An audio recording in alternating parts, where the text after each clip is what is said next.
प्रधानमंत्री सड़क योजन लक्षाधिक टंका हड़प कार्य को अधा करी बिल उठाई नहीं अभियोग प्रकाश था कि आनंदपुर ग्राम्य उन्नयन विभाग अधीन प्रधानमंत्री योजन शोषो ठारू कानपुर 3 किलोमीटर पर्यंत रास्ता पिचु एवं कंक्रीट ढलई पकाई निर्माण करने को थिला जार पैकेज नंबर OR17/512 बा OR 17/512 एवं अटकल मूल्य 87,92,887 टंका जहाँकि नाम फलकरू सूचना मिले।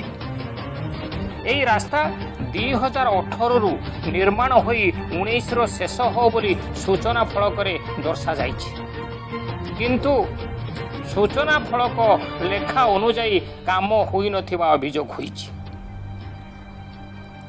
2018 रु आरंभ न होई 2019 रे ताहा आरंभ होइथिबा जणा जाइछि किंतु ताहा ए पर्यंत 3 वर्ष बीती जाइथिले भी यह केवल शोष ग्राम मध्य कंक्रीट रास्ता करा जाई न्यूदाणी करांडी पोखरी पर्यंत होइछि जहाँकि अति निम्नमानर कार्य होइथिबा जोगु 1 वर्ष मध्य ता नष्ट होई खाल खमारे परिणत होइथिबा शोष हरिजन साई ठारू करांडी पोखरी पर्यंत रास्ताटी फाटी आ करिछि जार भिजुआल आमे आपनकु देखौछु।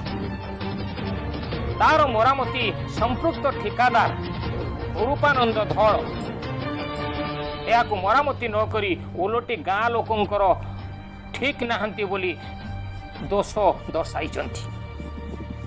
थल बाबू जनक लोकाल लोक होइथिबारु से यही अभियोग को कर्णपात करुनथबा जनसाधारण अभियोग जना जाइछि।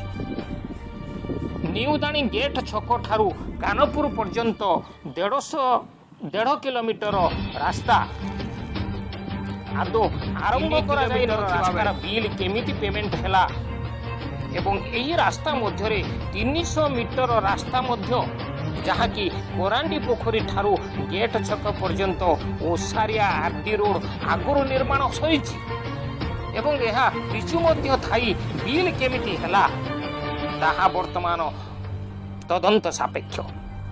एथिरे विभागर किछि असाधु कर्मचारी सामिल थिबा चर्चा धरिछि।